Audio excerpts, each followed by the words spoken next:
تسلیما۔ با آواز بلند درود پاک پڑھ لیں۔ الصلاۃ والسلام علیک یا سیدی یا رسول اللہ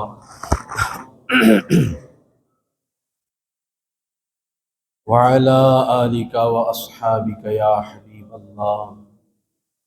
الصلاۃ والسلام علیک یا خطیب الانبیاء والمرسلین وعلی آلک واصحابک یا خاتم النبیین۔ کیا مان بیگانی چیز اتے ہر قدم سنبھال کے چا سجنا، تیرا دوجا سا مت نہ آوے نہ رب دی یاد بھلا سجنا۔ جدوں آخری گھڑیاں آنیاں نے چھڈ جانا ہے بہنا بائیاں نے، جدوں آخری گھڑیاں آنیاں نے چھڈ جانا ہے بہنا بائیاں نے، اگاں جانا ہے ملک بیگانے نو لمبا خرچ سفر دا چا سجنا۔ کیا مان بیگانی چیز اتے ہر قدم سنبھال کے چا سجنا، تیرا دوجا سا مت نہ آوے نہ رب دی یاد بھلا سجنا۔ اور جڑے جگ تے خان صدا گئے نے وہ بھی نال تے کچھ نہ چاہ گئے، جڑے جگ تے خان صدا گئے نے وہ بھی نال تے کچھ نہ چاہ گئے نے، جڑے سیج پھلاں تے سوندے سن ستے خاک تے ڈیرے لا سجنا۔ کیا مان بیگانی چیز اتے ہر قدم سنبھال کے چا سجنا، تیرا دوجا سا مت نہ آوے نہ رب دی یاد بھلا سجنا۔ اور جو اس دنیا تے کرنی آ اوہ اگلے جہان جبرنی، جو اس دنیا تے کرنی آ اوہ اگلے جہان جبرنی آ، تو من یا نہ من تیری مرضی سجن، دتی حافظ نے گل سمجھا سجنا۔ کیا مان بیگانی چیز اتے ہر قدم سنبھال کے چا سجنا، تیرا دوجا سا مت نہ آوے نہ رب دی یاد بھلا سجنا۔ اللہ تبارک و تعالی جل جلالہ و اعظم شانہ و اتم برہانہ کی حمد و ثنا، اور اس کے پیارے حبیب مکرم شفیع معظم نور مجسم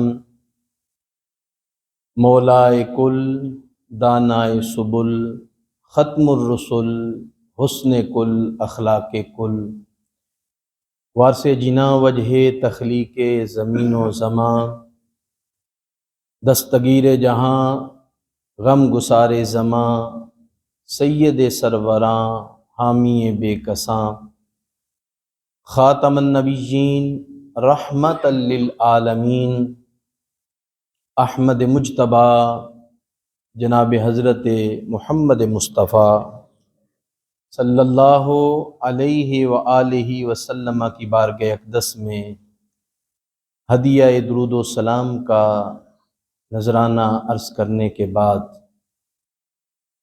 میرے نہایت ہی واجب الاحترام بزرگوں، دوستوں، عزیز بھائیوں، آج کا یہ پروگرام بسلسلہ اصال ثواب کل شریف کے حوالے سے انعقاد پذیر ہے۔ محترم میر محمد امجد صاحب کے بھائی محترم میر پرویز احمد صاحب جو کہ دنیا سے رخصت ہو گئے، ان کی بخشش کے لیے دعا کرنے کے لیے ہم یہاں سبھی اکٹھے ہوئے ہیں۔ دعا ہے اللہ تبارک و تعالی مرحوم کو اپنی جوار رحمت میں جگہ عطا فرمائے اور خاندان کو صبر جمیل عطا فرمائے۔ اس موقع پر میں چاہتا ہوں کہ کچھ اصلاحی باتیں کی جائیں، تاکہ جانے والا تو چلا گیا ہے لیکن ہم جو پیچھے ہیں ہم اپنی اصلاح کر کے زندگی گزار سکیں۔ محترم حاضرین، قرآن مجید کے اندر 28واں پارہ ہے، اللہ رب العزت نے ارشاد فرمایا، یا ایھا الذین آمنوا اتقوا اللہ ولتنظر نفس ما قدمت لغد واتقوا اللہ۔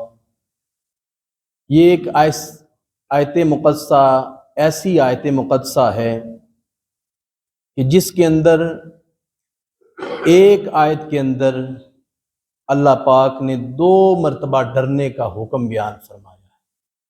الحمد سے لے کر والناس تک یہ ایک آیت چھوٹی سی ہے، اور اس آیت کے اندر 2 دفعہ اتقوا اللہ کے لفظ ہیں۔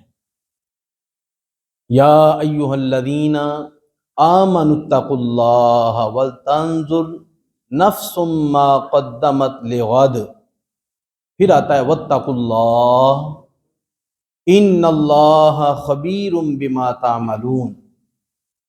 اے ایمان والو اللہ سے ڈرو۔ ایمان والوں کو اللہ حکم دے رہا ہے اللہ سے ڈرو، اور یقینی بات ہے جو اللہ سے ڈرتا ہے وہ نماز بھی پڑھتا ہے، جو اللہ سے ڈرتا ہے وہ کسی کا حق بھی نہیں کھاتا، جو اللہ سے ڈرتا ہے وہ شریعت مطہرہ کے مطابق زندگی گزارتا ہے، جو اللہ سے ڈرتا ہے وہ دودھ میں پانی بھی نہیں ملاتا، جو اللہ سے ڈرتا ہے وہ کسی چیز کے اندر ملاوٹ بھی نہیں کرتا، جو اللہ سے ڈرتا ہے وہ کسی کو دھوکہ بھی نہیں دیتا، جو اللہ سے ڈرتا ہے وہ جھوٹ بھی نہیں بولتا، جو اللہ سے ڈرتا ہے وہ کسی کی غیبت بھی نہیں کرتا۔ الغرض جو اللہ سے ڈرنے والا ہے وہ اپنی زبان کو، اپنے ہاتھ کو، اپنے پاؤں کو بڑے دھیان سے چلاتا ہے، کہیں میرا رب ناراض نہ ہو، کہیں اللہ ناراض نہ ہو جائے۔ لیکن آج کوئی صورتحال اس کے برعکس ہو گئی ہے کہ اللہ ناراض ہوتا ہے تو ہو جائے، مگر ہمارے رشتے جو ہیں وہ ناراض نہ ہوں۔ ہم رشتوں کو لے کے چلے ہوئے ہیں کہ کوئی بندہ ناراض نہ ہو، اللہ ناراض ہوتا ہے تو ہو جائے، اور اسی وجہ سے ہم خسارے کے اندر جا رہے ہیں۔ اور اس آیت مقدسہ کے اندر ایک تو اللہ پاک نے ڈرنے کا حکم بیان فرمایا، اور دوسرے نمبر پہ فرمایا وَلْتَنْظُرْ نَفْسٌ مَا قَدَّمَتْ لِغَدْ۔ ہر جان دیکھے کہ اس نے آگے کل کے لیے کیا بھیجا ہے، ہر جان دیکھے، وَلْتَنْظُرْ دیکھے، نفس ہر جان دیکھے کہ اس نے کل کے لیے، لغد کہتے ہیں کل کو، اس نے کل کے لیے آگے بھیجا کیا ہے۔ کیا صرف دنیا ہی پر نظر ہے یا کل کی تیاری بھی ہو رہی ہے؟ اب کل کا ذکر کرنے کے بعد پھر اللہ پاک نے فرمایا واتقوا اللہ، اللہ سے ڈرو، ان اللہ خبیر بما تعملون، بے شک اللہ تمہارے کاموں سے باخبر ہے، تمہارے کاموں کی خبر رکھتا ہے، جو کچھ تم کر رہے ہو اللہ تبارک و تعالی دیکھ رہا ہے۔ اگر اسی آیت کو ذہن میں رکھ کے انسان زندگی گزار دے تو بڑی خوبصورت زندگی گزار سکتا ہے۔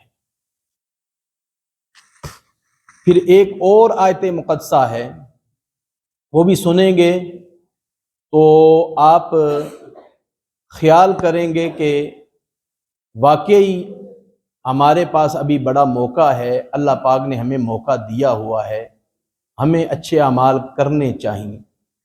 قرآن مجید کے اندر 18ویں پارے کے اندر اللہ پاک نے فرمایا حَتَّى إِذَا جَاءَ أَحَدَهُمُ الْمَوْتُ قَالَ رَبِّ ارْجِعُونِ لَعَلِّي أَعْمَلُ صَالِحًا فِيمَا تَرَكْتُ كَلَّا، کہ ان میں سے جب کسی کو موت آتی ہے نا تو مرنے والا پتہ کیا کہتا ہے؟ رب ارجعون، اے اللہ میرا وقت تو پورا ہو گیا ہے، ملک الموت بھی آ گیا ہے، اس نے روح کو بھی نکال لیا ہے، ایک مہربانی نہیں میرے مالک کرتا؟ رب ارجعون، ایک دفعہ دوبارہ دنیا میں بھیج مجھے، لعلی اعمل صالحا فیما ترکت کلا، ایک مہربانی کر دوبارہ دنیا میں بھیج، میں عمل صالح کروں گا، میں نماز نہیں چھوڑوں گا، میں شریعت مطہرہ کے مطابق زندگی بسر کروں گا، میں اسلام کے مطابق زندگی گزار کے آؤں گا، میرا ایک ایک لمحہ تیری یاد میں گزرے گا۔ یہ قرآن کے لفظ ہیں کہ مرنے والا مرنے کے بعد یہ حسرت والی باتیں کر رہا ہے کہ اے اللہ ایک دفعہ دوبارہ دنیا میں مجھے بھیج نہیں دیتا، رب ارجعون، مجھے لوٹا دنیا میں، لعلی اعمل صالحا، میں صالح بن جاؤں گا، میں نیک بن جاؤں گا، اذان بعد میں ہوگی مسجد میں پہلے آ کے بیٹھا ہوا ہوں گا، زکوٰۃ بھی ادا کروں گا، حج فرض ہوا تو حج بھی کروں گا، الغرض شریعت اسلامیہ کے مطابق زندگی گزار کے آؤں گا، ایک ایک لمحہ تیری یاد میں گزرے گا، تیرے محبوب علیہ الصلوۃ والسلام پہ درود و سلام پڑھتے ہوئے گزرے گا، ایک لمحہ بھی تیری یاد سے غفلت میں نہیں گزرے گا۔ کیا خیال ہے مرنے کے بعد بندہ جو کہہ رہا ہے مجھے دوبارہ دنیا میں بھیج، اللہ اس کی بات کو مان لے گا؟ یہ اللہ پاک خود فرماتا ہے کلا، ہرگز نہیں، جو مر جائے گا دوبارہ اس کو موقع نہیں ملے گا۔ ہمارے بھائی محترم میر پرویز احمد صاحب تو رخصت ہو گئے، چلے گئے، لیکن ہم دنیا میں پیچھے رہ گئے۔ جو وہ حسرت کر رہے ہیں مرنے کے بعد، جتنے بھی لوگ گئے ہیں وہ کہہ رہے ہیں مولا دوبارہ دنیا میں بھیج، ہم اچھے اعمال کرتے رہیں گے، ایک ایک لمحہ تیری یاد میں گزرے گا۔ وہ تو چلے گئے ہیں، ان کو تو دوبارہ موقع نہیں ملے گا، کیا ہمیں موقع مل رہا ہے یا نہیں؟ ہماری سانس چل رہی ہے، ہماری نبض چل رہی ہے، دل کی دھڑکنیں ابھی آباد ہیں، مرنے کے بعد جو دل میں حسرت آئے گی، ابھی اس موقع سے ہمیں فائدہ اٹھانا چاہیے کہ اگر کوئی نماز کو چھوڑے ہوئے ہے تو جنازہ پڑھنے کے بعد وہ نماز شروع کر دے، اگر کوئی شریعت کو چھوڑے ہوئے زندگی گزار رہا ہے تو اللہ پاک نے اسے موقع عطا فرمایا ہے کہ وہ شریعت کے مطابق اپنی زندگی کو ڈال لے، کیونکہ جب ملک الموت آئے گا تو پھر موقع کسی صورت میں نہیں ملے گا۔ اس موقع پر میں ایک اور صورت مقدسہ قرآن پاک کی پیش کرتا ہوں۔ یہ 30واں پارہ ہے، سورت انفطار ہے، اس کی 19 آیتیں ہیں، ایک رکوع ہے، 80 کلمے ہیں، 327 حروف ہیں۔ اس کی ایک ایک آیت جو ہے وہ ہمیں قیامت کا پیغام دے رہی ہے، وہ ہمیں فکر آخرت یاد کرا رہی ہے، ہمیں قبر کی تیاری کے لیے آگاہ کر رہی ہے۔ پہلی آیت کیا ہے؟ اذا السماء انفطرت، جب آسمان پھٹ جائے گا۔ پتہ چلا آسمان ہمیشہ نہیں رہے گا، جب آسمان پھٹ جائے گا۔ وَإِذَا الْكَوَاكِبُ انتَثَرَتْ، جب ستارے جھڑ جائیں گے۔ وَإِذَا الْبِحَارُ فُجِّرَتْ، جب سمندر اپنی حدوں سے باہر نکل آئیں گے۔ وَإِذَا الْقُبُورُ بُعْثِرَتْ، جب قبریں اکھیڑ دی جائیں گی۔ عَلِمَتْ نَفْسٌ مَّا قَدَّمَتْ وَأَخَّرَتْ، ہر جان جان جائے گی کہ آگے کیا بھیجا پیچھے کیا چھوڑا۔ یہ قرآن کے لفظ ہیں، عَلِمَتْ نَفْسٌ مَّا قَدَّمَتْ وَأَخَّرَتْ، ہر جان جان جائے گی کہ آگے کیا بھیجا۔ آگے سے مراد ہے اچھے عمل، نماز، روزہ، خیرات، صدقات، نیکیاں، وہ سب آگے۔ پیچھے کیا چھوڑا؟ پیچھے میراث ہے۔ آگے کیا بھیجا، پیچھے کیا چھوڑا، ہر جان جان جائے گی۔ آگے اللہ پاک نے اپنے رشتے کو بیان فرمایا، یا ایھا الانسان ما غرک بربک الکریم، اے انسان تجھے کس چیز نے فریب میں ڈالا ہے رب کریم سے، کس چیز نے تجھے اپنے رب سے دور کر دیا ہے؟ تیرا رب تو بڑا ہی مہربان ہے، بڑا ہی کریم ہے، اس نے کریم کے لفظ بولے ہیں۔ کس چیز نے تجھے تیرے رب سے دور کر دیا ہے؟ ذرا خیال تو کر۔ پھر آگے فرمایا الذی خلقک فسواک فعدلک، جس نے تجھے پیدا کیا ہے۔ ہم سب کو پیدا کرنے والا کون ہے؟ بولیے نا، کون ہے؟ اللہ۔ یہ اللہ پاک خود بیان فرما رہا ہے، الذی خلقک، جس نے تجھے پیدا فرمایا ہے، فسواک فعدلک، تجھے ٹھیک بنایا ہے اور تجھے ہموار فرمایا ہے۔ ایک ایک لفظ، ایک ایک جملہ اس پہ غور کرنے کی بات ہے۔ تجھے ٹھیک بھی بنایا، تجھے ہموار فرمایا۔ ٹھیک بنایا یعنی ایسا نہیں کہ ایک بازو صحیح ہے تو دوسرا بازو تمہارا ہے ہی کوئی نہیں، وہ مفلوج ہے۔ کوئی ایک آدھا آدمی ہو تو وہ علیحدہ بات ہے، لیکن اکثریت کی بات ہو رہی ہے اجتماعی طور پر۔ اللہ پاک فرماتا ہے میں نے تمہیں پیدا فرمایا ہے اور میں نے ٹھیک بنایا ہے، اور پھر آگے فرمایا خلقک فسواک فعدلک، پھر تمہیں ہموار فرمایا۔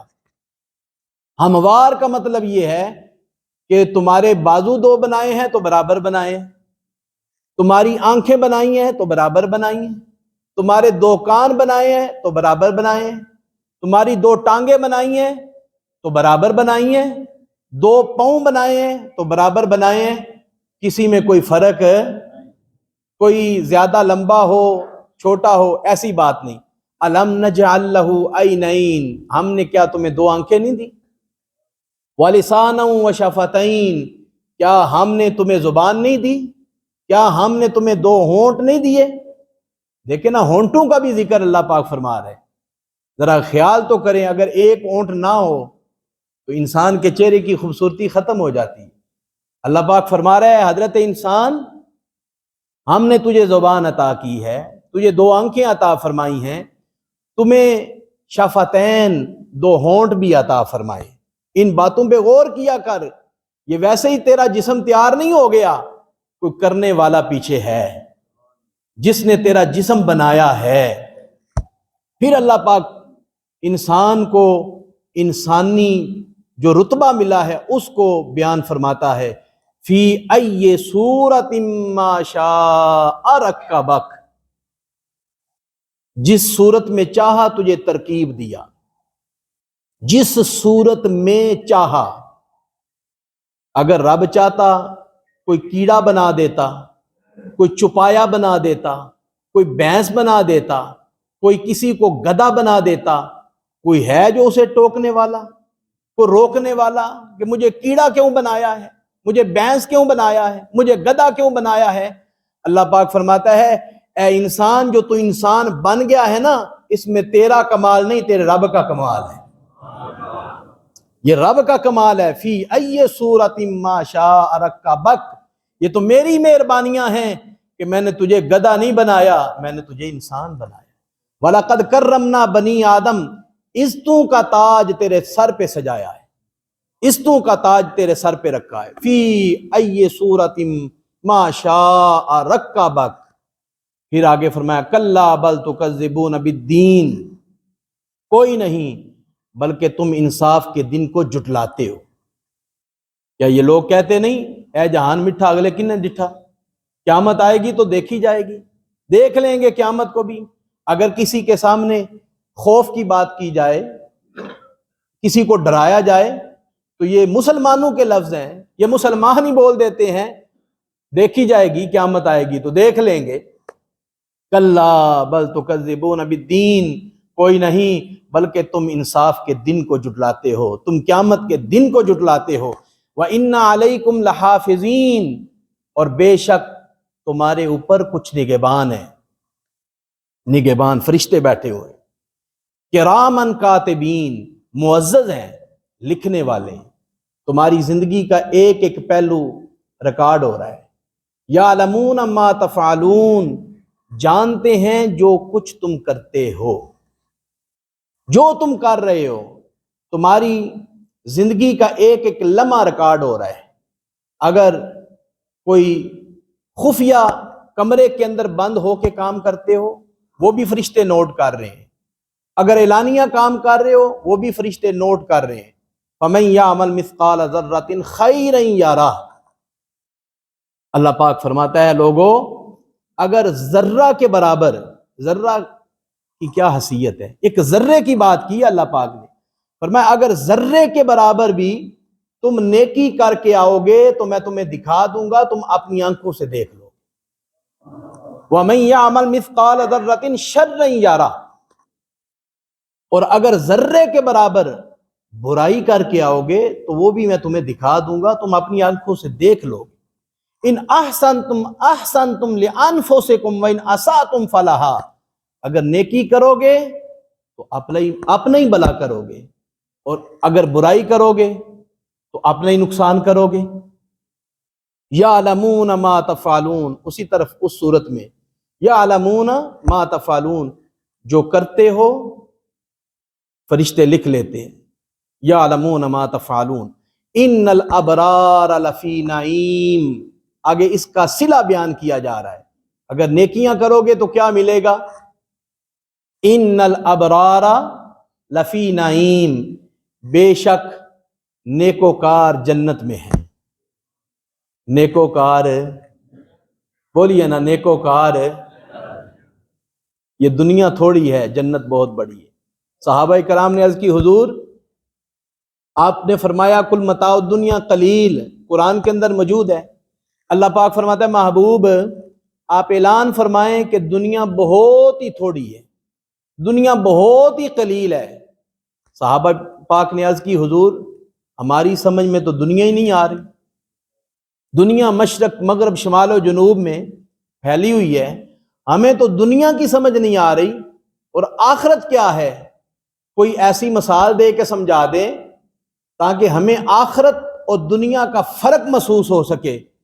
سنیں میرے کریم آقا علیہ السلام نے امت کو کتنے واضح انداز میں سمجھا دیا۔ آپ نے فرمایا میرے غلاموں، سمندر کے اندر انگلی ڈالی جائے تو جو انگلی کے ساتھ پانی لگا ہے نا، یہ دنیا ہے، اور سمندر جنت ہے، سمندر آخرت ہے۔ تو خود اندازہ کریں اس پانی کو حاصل کرنے کے لیے قربانیاں دینی چاہیے یا سمندر کو پانے کے لیے قربانیاں دینی چاہیے؟ یقیناً سمندر کو ہم نے پانا ہے۔ یہ رہ بھی جائے تو خیر ہے، یہ رہ بھی جائے تو خیر ہے، ہم نے سمندر کو پانا ہے۔ ان الابرار لفی نعیم، بے شک نیکوکار جنت میں ہیں۔ وان الفجار لفی جحیم، اور بے شک بدکار جہنم میں ہیں۔ یصلونہا یوم الدین، انصاف کے دن جائیں گے۔ نیکوکار جنت میں جائیں گے اور بدکار جہنم میں جائیں گے۔ وَإِنَّ عَلَيْكُمْ لَحَافِظِينَ، اس دن اس سے کوئی چھپ نہیں سکے گا،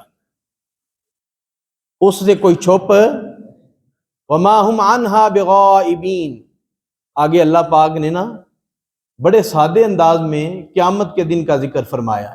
وَمَا أَدْرَاكَ مَا يَوْمُ الدِّينِ، تو کیا جانے کیسا ہے قیامت کا دن۔ پھر فرمایا ثُمَّ مَا أَدْرَاكَ مَا يَوْمُ الدِّينِ، دو بار، پھر تو کیا جانے کیسا ہے قیامت کا دن، قیامت کی ہول ناکیوں کے بارے میں تجھے کیا خبر ہے، وہ کیسا دن ہے۔ یوم لا تملک نفس لنفس شیئا والامر یومئذ للہ، اس دن کوئی جان کسی جان کا کچھ اختیار نہیں رکھے گی، اس دن سارا حکم اللہ کا چلے گا، اس دن سارا حکم اللہ کا ہوگا۔ محترم حاضرین، یہ جو صورت میں نے آپ کے سامنے ذکر کی ہے بغیر تفسیر کے، صرف ترجمہ میں نے بیان کیا ہے، اس کے اندر ہمیں ایک ایک لمحہ فکر آخرت یاد دلا رہا ہے۔ اور پھر ایک صورت اور میں عرض کر دیتا ہوں تاکہ چونکہ ہماری نبض ابھی چل رہی ہے، ہماری آنکھیں بیدار ہیں، ہمارے دل کی دھڑکنیں ہیں تاکہ ہم قرآن پاک کو سنیں، شاید ہماری زندگی سنور جائے۔ اللہ پاک نے فرمایا الہاکم التکاثر، یہ بھی 30واں پارہ ہے۔ اس کے جو پہلے لفظ ہے نا جی، یہی انسان کو ہلا دیتے ہیں۔ یہ پہلے لفظ پڑھ کے انسان ہل جاتا ہے۔ الہاکم التکاثر، تمہیں غافل نے رکھا مال کی زیادہ طلبی نے، تمہیں غافل میں رکھا مال کی زیادہ طلبی نے، یعنی مال آ جائے، پیسہ آ جائے، دولت آ جائے، تم غفلت میں رہے، تمہیں غافل رکھا مال کی زیادہ طلبی نے۔ اب مال کی زیادہ طلبی کی وجہ سے نمازیں بھی چھوٹ رہی ہیں، مال کی زیادہ طلبی کی وجہ سے ایک دوسرے کے ساتھ ہم بد اخلاقی کا مظاہرہ بھی کر رہے ہیں، مال کی زیادہ طلبی کی وجہ سے بھائی بھائی کے درمیان بھی پیار کا جو رشتہ ہے اس کو بھی ٹھیس پہنچ رہی ہے، مال کی زیادہ طلبی کی وجہ سے رشتہ داروں کے حقوق کو بھی پامال کیا جا رہا ہے، مال کی زیادہ طلبی کی وجہ سے باپ اور بیٹے کے درمیان جو مقدس رشتہ اللہ پاک نے بنایا ہے اس کو بھی ٹھیس پہنچ رہی ہے۔ مال کی زیادہ طلبی، مال کی زیادہ طلبی، ہر مسلمان کی یہ سوچ بنی ہوئی ہے کہ مال زیادہ ہو، اور تمہیں غافل میں رکھا۔ الہاکم التکاثر، آگے جو لفظ ہے نا جی وہ زیادہ ہی توجہ والے، حتی زرتم المقابر، حتی زرتم المقابر، تمہیں غافل میں رکھا مال کی زیادہ طلبی نے، یہاں تک کہ تم نے قبروں کا منہ دیکھا، یہاں تک کہ تم نے قبروں کا منہ دیکھا، کہ مال کماتے کماتے نمازیں بھی جا رہی تھیں، سب حقوق بھی چھوٹ رہے تھے، بس اچانک ہی موت آ گئی تو قبر میں چلے گئے۔ الہاکم التکاثر حتی زرتم المقابر کلا سوف تعلمون، ہاں ہاں جلد جان جاؤ گے، یہ موت کی بات ہو رہی ہے۔ ثم کلا سوف تعلمون، ہاں ہاں جلد جان جاؤ گے۔ کلا لو تعلمون علم الیقین، ہاں ہاں اگر یقین کا جاننا جانتے ہوتے تو مال کی محبت نہ رکھتے، یہ قرآن کے لفظ ہیں، اگر تم یقین کا جاننا جانتے ہوتے تو مال کی محبت نہ رکھتے۔ لَتَرَوُنَّ الْجَحِيمَ، بے شک ضرور جہنم کو دیکھو گے، بے شک ضرور جہنم کو دیکھو گے۔ محترم حاضرین، یہ چند آیات میں نے آپ کے سامنے عرض کی ہیں جو فکر آخرت کا پیغام دے رہی ہیں، اور آخری آیت کی طرف آتا ہوں۔ اللہ پاک نے فرمایا الذی خلق الموت والحیات لیبلوکم ایکم احسن عملا، لوگو ہم نے زندگی بے مقصد نہیں بنائی، زندگی بنانے کا ایک مقصد ہے۔ یہ جو ہم سارے کام کر رہے ہیں نا، یہ ہمارے اوپر ذمہ داریاں ہیں۔ اللہ پاک نے اولاد دی ہے، ان کی کفالت باپ کے ذمہ ہے۔ اللہ تعالیٰ نے اولاد دی ہے، ان کا رزق لانا، محنت کر کے ان کو کھلانا، یہ ہمارے اوپر فرض ہے۔ وہ ہم نے حلال کما کے ان کو کھلانا ہی کھلانا ہے، لیکن یہ ہمارا دنیا میں آنے کا مقصد نہیں ہے، مقصد کچھ اور ہے۔ اللہ پاک نے قرآن پاک کے اندر مقصد کو بیان فرمایا ہے۔ اے لوگو، دنیا میں آنا، باغیچے بنانا یہ مقصد نہیں، کار بنانا، کاریں بنانا یہ مقصد نہیں، کوٹھیاں بنانا یہ مقصد نہیں، بنگلے بنانا یہ مقصد نہیں، پلاٹ خریدنے یہ مقصد نہیں، اور زیادہ جائیداد بنانا یہ مقصد نہیں۔ عرض کی مولا مقصد کیا ہے؟ اللہ پاک نے سورۃ ملک کے اندر فرمایا الذی خلق الموت والحیات لیبلوکم ایکم احسن عملا، لفظ احسن، اس میں تفضیل ہے، احسن عملا، ہم نے موت اور زندگی اس لیے بنائی ہے تاکہ ہم دیکھیں تم میں سے اچھے اعمال کون کر کے ہماری بارگاہ میں آتا ہے، کون اچھے اعمال۔ احسن کا لفظ ہے نا جی، اس کا معنی ہے بہت ہی زیادہ اچھے، بہت ہی زیادہ اچھے۔ احسن یہ بہت، یعنی اس میں تفضیل کا صیغہ ہے، اس کے معنی کے اندر مبالغہ پایا جاتا ہے کہ ہم دیکھنا چاہتے ہیں کہ تم میں سے بہت ہی زیادہ اچھے اعمال کر کے کون میری بارگاہ میں آتا ہے۔ وما خلقت الجن والانس الا لیعبدون، ہم نے جنوں اور انسانوں کو فقط اپنی عبادت کے لیے پیدا کیا، اپنی عبادت کے لیے پیدا کیا ہے۔ محترم حاضرین، مؤدبانہ آپ کی بارگاہ میں میری آرزو ہے، گزارش ہے کہ زندگی کو چینج کیجیے، زندگی کو تبدیل کیجیے۔ دیکھیں، ہم اپنے بھائی کو، اپنے بزرگوں کو اپنے ہاتھوں سے دفنا کے آئے، کتنے جنازے ہم پڑھ چکے ہیں، کتنے جنازوں کو کندھا دے چکے ہیں، کتنے جنازوں کا اعلان سن چکے ہیں۔ جو چلے گئے ہیں وہ بھی کسی کا اعلان سنا کرتے تھے، وہ بھی کسی کا جنازہ پڑھا کرتے تھے، آج خود قبروں میں لیٹے ہوئے ہیں۔ تو وہ وقت دور نہیں ہے کہ ہمارا اعلان بھی ہونے والا ہے، ہمارا جنازہ بھی اٹھنے والا ہے، ہم نے بھی قبر کے اندر چلے جانا ہے۔ لیکن ضرورت اس بات کی ہے کہ جب ملک الموت آئے گا تو پھر نماز پڑھنے کا موقع، بولیے نا، نماز پڑھنے کا موقع، چہرے پہ سنت سجانے کا موقع نہیں ملے گا، دین پہ عمل کرنے کا موقع۔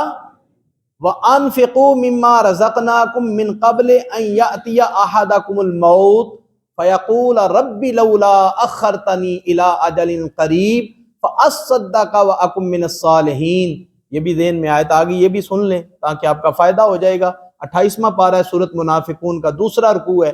اللہ پاک فرماتا ہے میری بارگاہ میں خرچ کر لو قبل اس کے کہ تمہیں موت آ جائے۔ پھر اللہ پاک نے مرنے والے کی کیفیت کو بیان فرمایا ہے، ان یقول ربی لولا اخرتنی الی اجل قریب۔ پھر مرنے والا کیا کہتا ہے؟ یا اللہ، تو نے مجھے مہلت کیوں نہیں دی؟ تو نے مجھے مہلت کیوں نہیں دی؟ فاصدق واکن من الصالحین، میں نیک بھی ہو جاتا، میں صدقہ بھی دیتا۔ تو مجھے مہلت دیتا تو میں نیک بھی ہو جاتا اور صدقہ بھی دیتا۔ فاصدق واکن من الصالحین، صدقہ بھی دیتا، نیک بھی ہو جاتا۔ آگے جو لفظ سنیں گے تو آپ کے رونگٹے کھڑے ہو جائیں گے۔ وَلَن يُؤَخِّرَ اللَّهُ نَفْسًا إِذَا جَاءَ أَجَلُهَا وَاللَّهُ خَبِيرٌ بِمَا تَعْمَلُونَ۔ اللہ پاک فرماتا ہے اے بندہ مومن، جب ہمارا ملک الموت آتا ہے نا، جو میں نے ٹائم مقرر کیے ہیں سب کے، جب وہ وقت آئے گا، سال تو دور کی بات ہے، مہینہ تو دور کی بات ہے، ہفتہ تو دور کی بات ہے، گھنٹہ تو دور کی بات ہے، ارے منٹ تو دور کی بات ہے، ایک سیکنڈ بھی آگے پیچھے، اللہ اکبر، ایک سیکنڈ بھی آگے پیچھے نہیں ہو۔ یہ قرآن کے لفظ ہیں، واللہ خبیر بما تعملون۔ ادھر بھی وہی آیت، وہ لفظ آگے، اللہ تمہارے کاموں سے باخبر ہے، اللہ تمہارے کاموں سے باخبر ہے۔ اس آیت پر ایمان پختہ ہو جائے نا جی، یہ کچہری تھانے ویسے ہی ختم ہو جائیں۔ یہ کچہری تھانے، یہ لڑائیاں، یہ خرابیاں ساری اس وجہ سے ہیں کہ ہمارا اس بات پر ایمان کمزور ہو گیا ہے کہ اللہ ہمیں دیکھ رہا ہے یا نہیں۔ اس احساس کی ضرورت ہے۔ جب یہ احساس ہمارے دلوں میں بیدار ہو جائے گا، یقین فرمائیں ہم تنہائی کے اندر بھی، اجتماعی طور پہ بھی ہم سارے گناہوں سے بچ سکتے ہیں۔ اللہ تعالیٰ کے حضور دعا ہے، جو میں نے چند اصلاحی باتیں کل کے موقع پہ عرض کی ہیں، اللہ تعالیٰ مجھے اور آپ کو اس پہ عمل کرنے کی توفیق عطا فرمائے۔ وآخر دعوانا ان الحمد